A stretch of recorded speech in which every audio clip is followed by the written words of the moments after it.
ఇప్పటికే డౌన్ టౌన్లో ఫ్లెక్సీలు కూడా పెట్టడం జరిగింది. అదేవిధంగా జనవరి 1 సందర్భంగా యువతకు మళ్ళీ చెప్తున్నాము, పక్కా వెహికల్ చెకింగ్ ఈ రోజు నుంచే స్టార్ట్ అవుతుంది.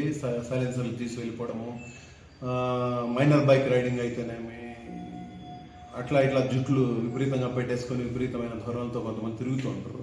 వాళ్ళపైన కూడా వెహికల్ చెకింగ్ చేసి డ్రంకెన్ స్టేట్లో ఉన్నారా లేదా చూసి స్ట్రిక్ట్ యాక్షన్ ఉంటుంది. వెహికల్ కూడా సీజ్ చేయడం జరుగుతుంది. జనవరి 1 ప్రశాంతంగా జరుపుకోండి, కానీ రోడ్లపైకి వచ్చి వెహికల్స్ తిప్పి అల్లరి చేస్తే మాత్రం డెఫినెట్గా లాస్ట్ ఇయర్ ఎంత స్ట్రిక్ట్ ఉన్నామో అంత స్ట్రిక్ట్గా ఈసారి కూడా జరుగుతుంది.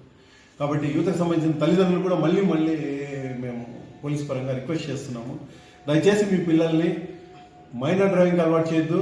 జనవరి 1 ఉందంటే బైక్ ఇచ్చి పంపించద్దు. ఎందుకంటే ఆ బైక్లో ఎంతమంది పోతారో మీకు తెలియదు, డ్రంకెన్ స్టేట్లో ఉంటారో తెలియదు, మీకు ఏం జరుగుతుందో తెలియదు.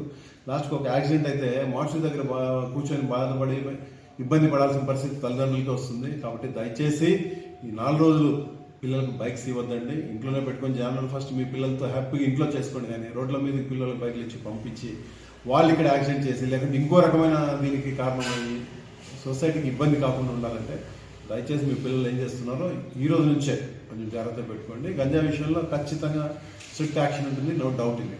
గంజాయి అమ్మినా, కొన్నా, సేవించినా ఎలాంటి శిక్షలు ఉంటాయి? పక్కా ఎన్డీపీఎస్ యాక్ట్లో ఏమేమి శిక్షలు ఉన్నాయో అవి ఉంటాయి. పోలీస్ పరంగా మాది ఏదైతే కౌన్సిలింగ్ ఉంటుందో అది కూడా చేయడం జరుగుతుంది. ఇది కాకుండా గంజా పెడ్లింగ్ చేస్తే పక్కా పెరేడ్ చేసి మరీ యాక్షన్ తీసుకోవడం జరుగుతుంది. పెరేడ్ చేయించి మరీ యాక్షన్ తీసుకోవడం జరుగుతుంది. వీళ్ళ మీద కేసు